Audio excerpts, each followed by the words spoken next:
I just think the best part about all this is just...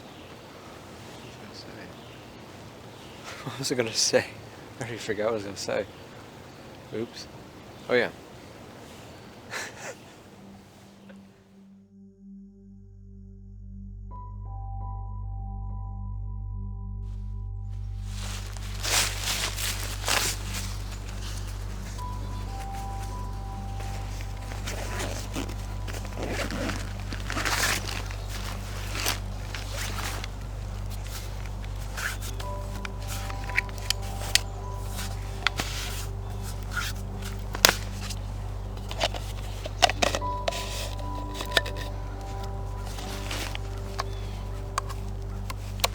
Alright, welcome everyone back to another video here. I'm on location at Sugarcreek Metropark today.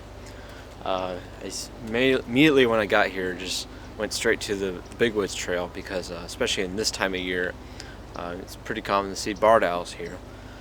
So I was hoping to really get a photo finally of a wild barred owl, because the only ones I have presently are ones of them being captive or injured, orphaned, or at raptor centers. But it's a little unfortunate. I haven't seen any just because the park opens a little bit, about half an hour after sunrise, so it's pretty much light out like it is now, and so I didn't really see any of them, unfortunately.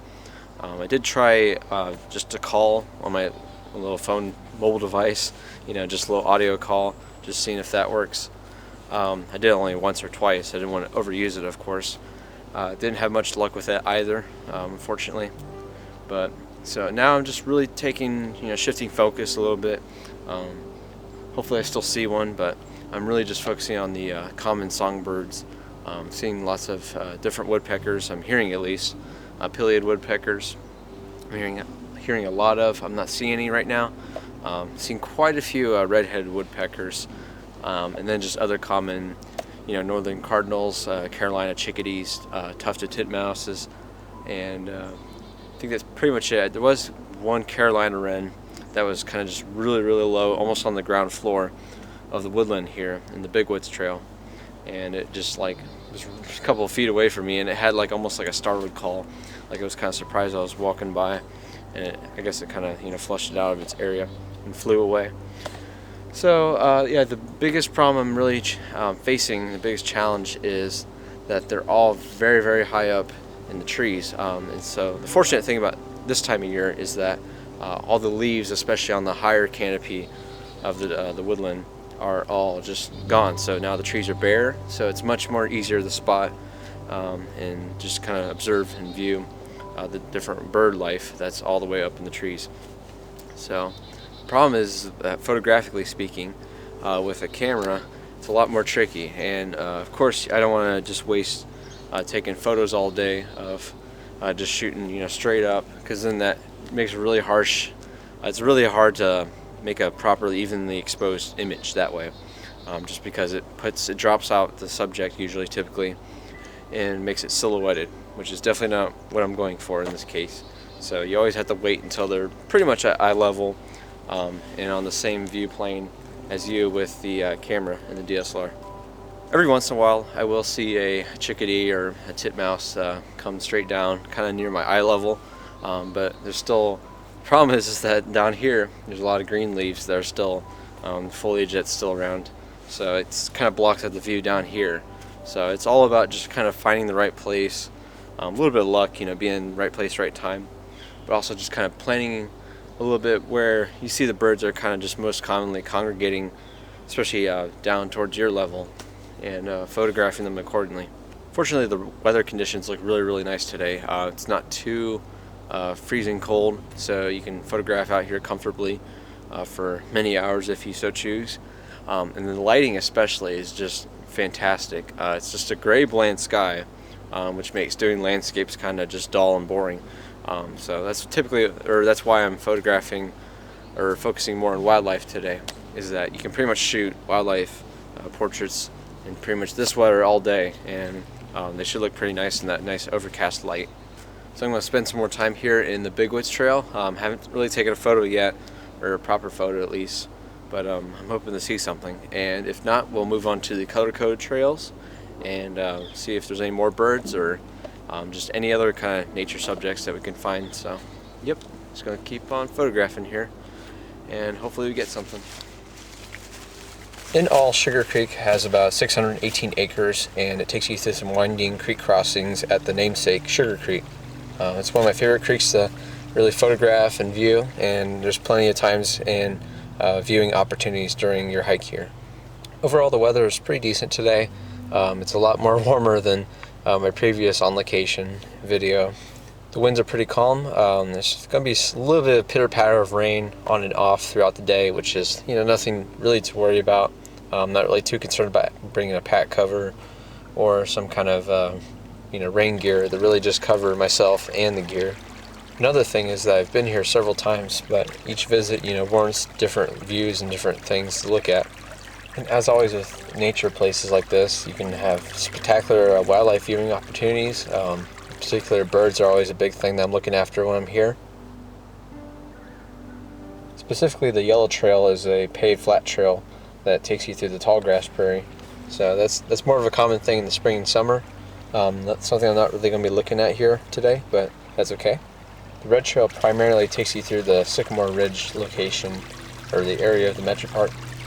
The Blue Trail is great for people that like hilly terrain and has lots of steep inclines, and gives you some nice views that you get to look at. And you may also look for fossils in the Sugarcreek as well. And if you're looking for the longest trail in the Metropark, look no further than the Green Trail.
So I was beginning to hike the blue and green loop trail here, and there's another one of the many downward slopes to the Sugarcreek here.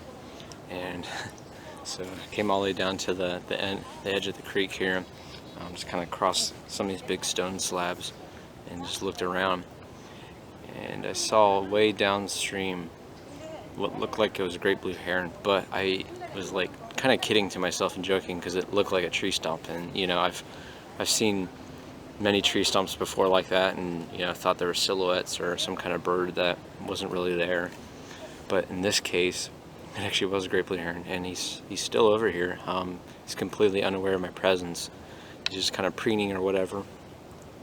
And so I had enough time to mount the big telephoto lens here on the tripod and just kind of document it through some photo and video. And it's just, these birds, they're so common, but like they're just so spectacular. Just the intricate, the feather details and all the colors that they have. And this one in particular looks like might be, I'm not sure if it's undergoing a molt or if it's like a young immature one, but because it has just really kind of, doesn't look too gray or blue. Honestly, it just looks kind of spotted and kind of overall like a gray kind of appearance, with the white breast and the head, of course. But it's just, yeah, it's just natural everyday life, just kind of preening and just cleaning itself and just sitting right here by the water's edge. And it's just, it's great to see a wildlife subject just naturally in its own, doing its own thing like this. He started moving down a little bit ago towards the edge of the water, down this way, and I thought he was going to start hunting for some fish. So far not yet, but looks like he's just right now resting. He might have already ate his breakfast for the morning, but it's just, yeah, spectacular looking. So I'm really fortunate I get to see this and have some pictures and video to take home of it.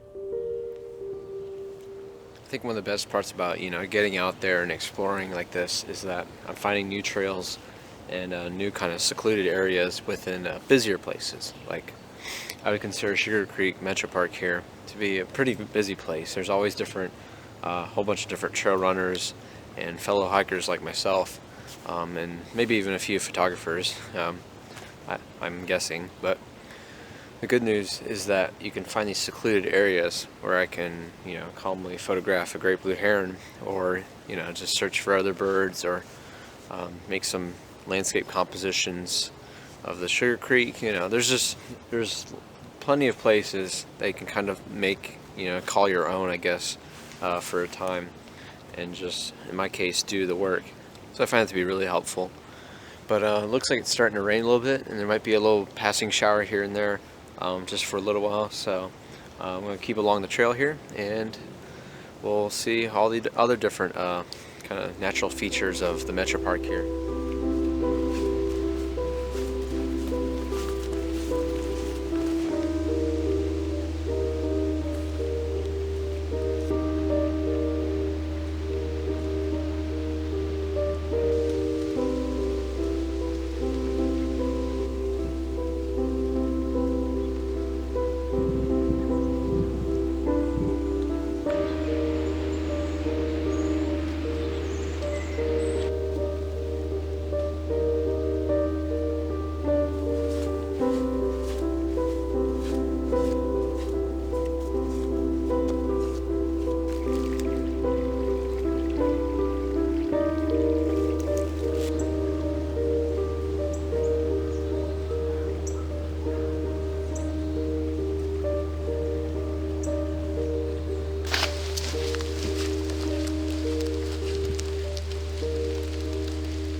Alright, so basically I'm going to recap the past couple hours here. Got a handful of photos here. Got a decent one of an eastern bluebird. Been in general just seen tons of birds since that's what I've been focusing on. I have my big telephoto lens on here. And been seeing tons of pileated woodpeckers in general. I've seen tons of downies, red-bellied woodpeckers, tons of tufted titmouse, chickadees, just all the works, northern cardinals, and yeah, just tons of different birds. And I've been going on the trails here. I'm still about halfway through the Beach Woods Trail. It's the Green Loop Trail here. It's actually the longest one at just 3 1/10 miles.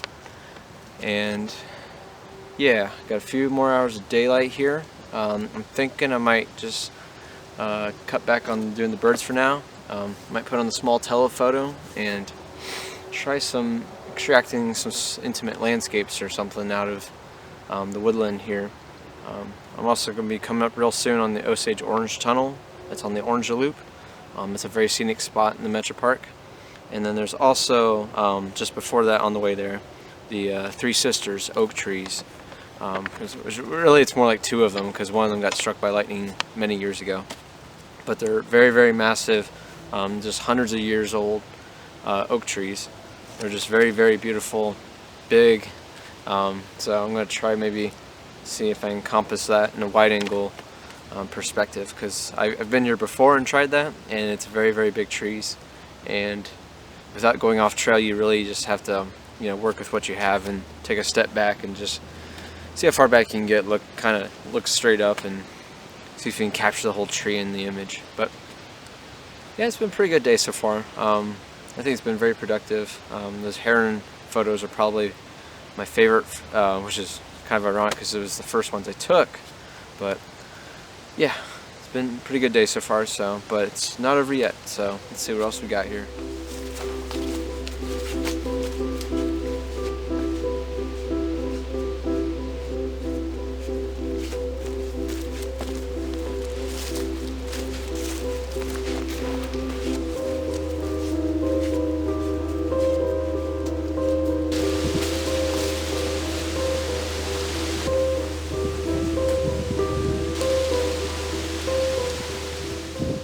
Alright, so I feel like the images are coming to fruition now. They look really good actually.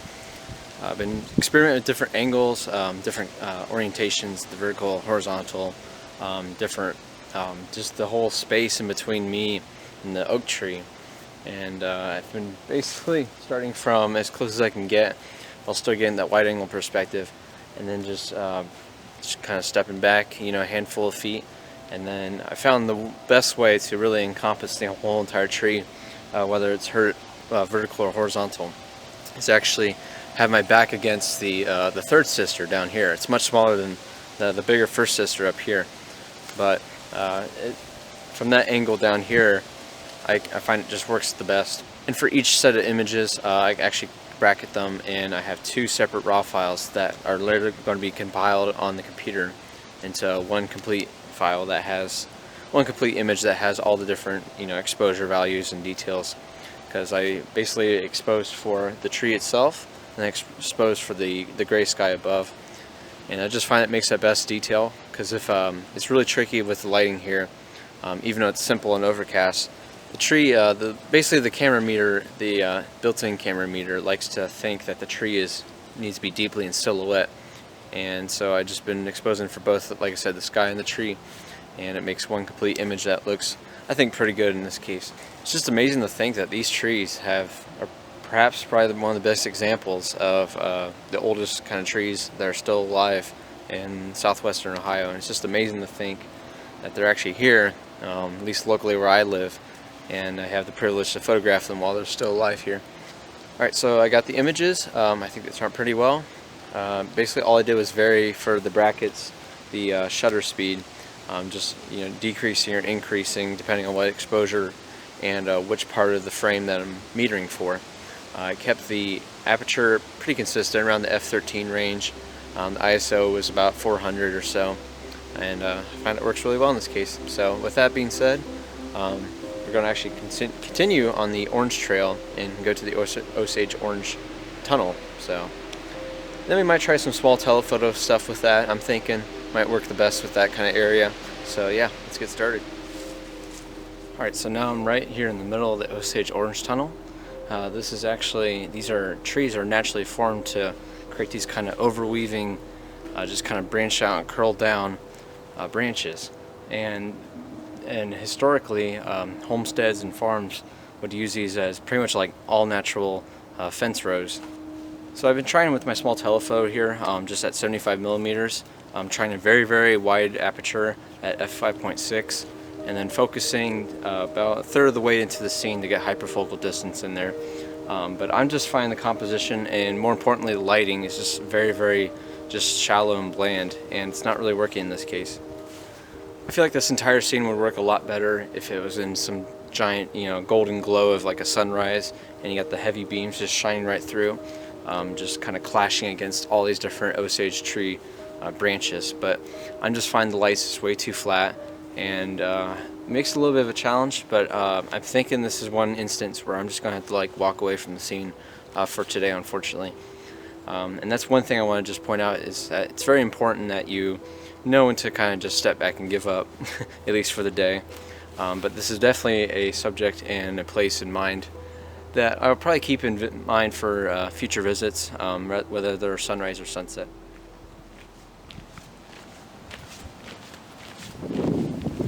Alright guys, unfortunately that's going to conclude today's video. I actually ended up here in the prairie. There's still about a third of the Metropark left that I have not explored for the video. But I mean, that's okay. We covered a lot of ground today. Got a variety of different subjects. And I just wanted to say thank you so much for watching as always. And until next time, make sure to get out here. Thank you.